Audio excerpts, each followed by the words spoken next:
Hey, I'm Tom, and here's your homeowner maintenance tip from Tom McHugh Construction.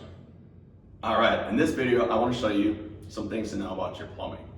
The one thing to know is where your water shutoffs are. So you need to know that in the event there's an emergency, something broke, there's water running all over upstairs, or just general maintenance, you had to switch out something. And then the second is I'm going to show you how to double check your drain traps underneath your sinks to make sure that those aren't leaking and you check those regularly. So the first thing is your main shutoff. We're down in the basement. It's usually up in the front corner of your house. You got the water pipe coming out of the floor. This is the water that services your house. This is your water meter by the municipality. There's a shutoff on before it and there's a shutoff after it. Either way, it doesn't matter. If you turn it like that, there is no more water coming in your house. Now you're going to have pressure in your lines. Your water heater is going to be full. If you shut it off, if something happened, if a line broke upstairs, and it is going to run for another minute or so. But if you shut it off like this, your water is going to stop. I do advise that when you go on vacation for more than a weekend, if you're going to go for a week or something like that, I always shut the water off in my house. You never know what would happen.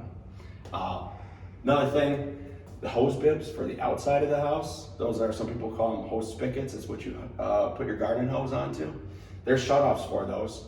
They are frost-free hose bibs, so they're actually about that long. The pipes come into the house, so there is really no need to turn them off. But if you did want that extra peace of mind, you can turn your hose bibs off on your house. Here they're located by the water meter. Sometimes they're located up in the ceiling. All you have to do is figure out where your hose bib is and find the blue line that goes back to the main, and there's always a shut off on it somewhere.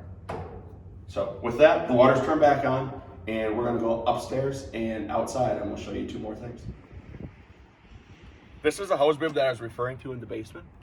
And the big thing that you need to know prior to winter is you need to take your hose off. If you leave your hose on, the water that's in the hose, it freezes up inside of this and it blows the frost protection component out of the valve itself.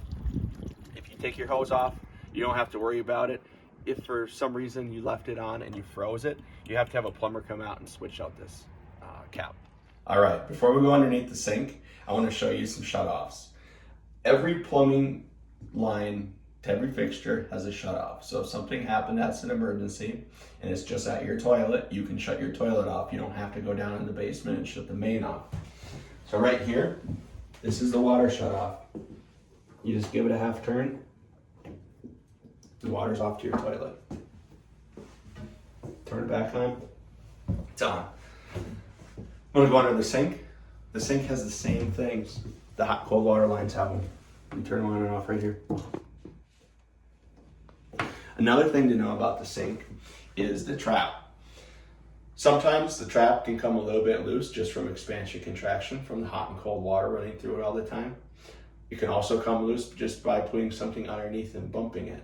So that's something you constantly want to just double check in your house. Monitor if you ever get water drips underneath the bottom of your cabinet, it's because your trap is most likely loose.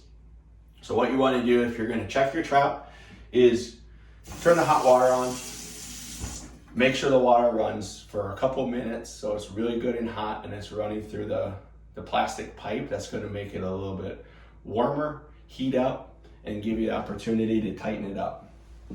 So after you let that water run for a couple minutes, this one has 4 different tightening nuts on. So you just give it a turn. Also, you can take this off. I don't have a water bucket here, but in the event you drop something down your sink, you can unspin this and unspin this. And this whole U section, the trap piece of the plumbing, it comes out. You can dump it in a water bucket and get whatever fell in the drain out. You just want to make sure those are really good and tight. You're not going to hurt it, as tight as you can make it. And that's something you want to double check probably every 6 months. The whole time you live in a home.